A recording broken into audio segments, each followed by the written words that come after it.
Kaya pala kabayo pala Lakas ng tama mo Lakay Dante TV.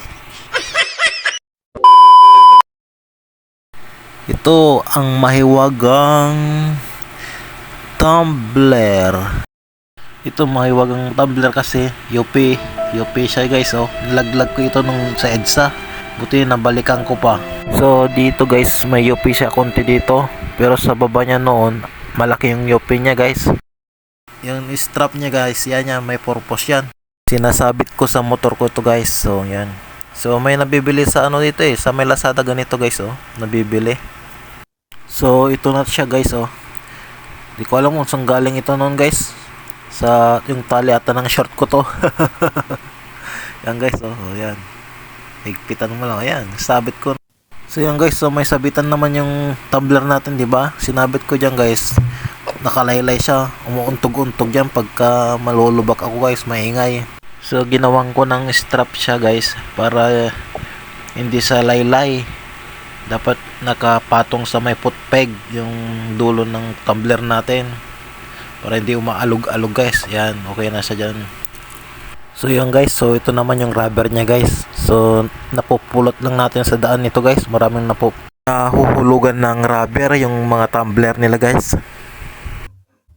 So yun guys, may dalawa pa tayong tumbler dito pero maliit mga ito guys. So ang gamit natin yung malaki guys. Sakto lang sa hanggang hapon. Pero kinukulang din tayo dyan guys kasi ang tindi na ng araw ngayon. Sobra. So ngayon maglalagay pa tayo ng yelo dyan guys. So bibili pa tayo ng yelo ilalagay para naman malamig-lamig yung tubig natin guys. Guys, so 4 na baso ang nalagay natin. Pero malaki yung baso natin guys. So yan guys, susunod na natin yung yelo. Mag-crack na tayo ng yelo. Yan na guys.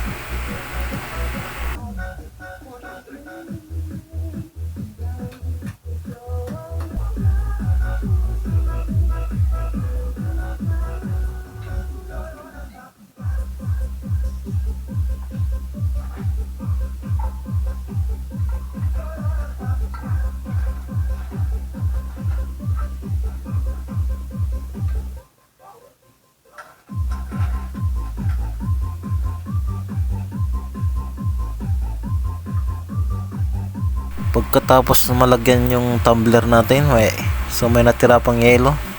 Lalagay natin sa tumbler na isa.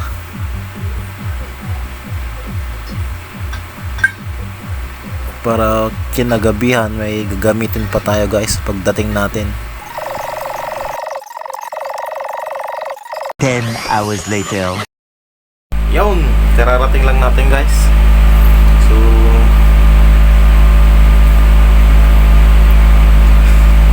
dito tayo isasalin guys kasi tatagal yung lamig niya dito. Ang sarap inumin pag malamig no.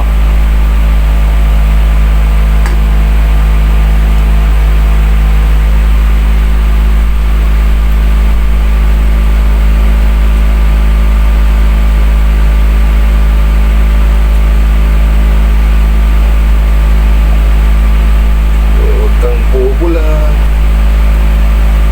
Ngayon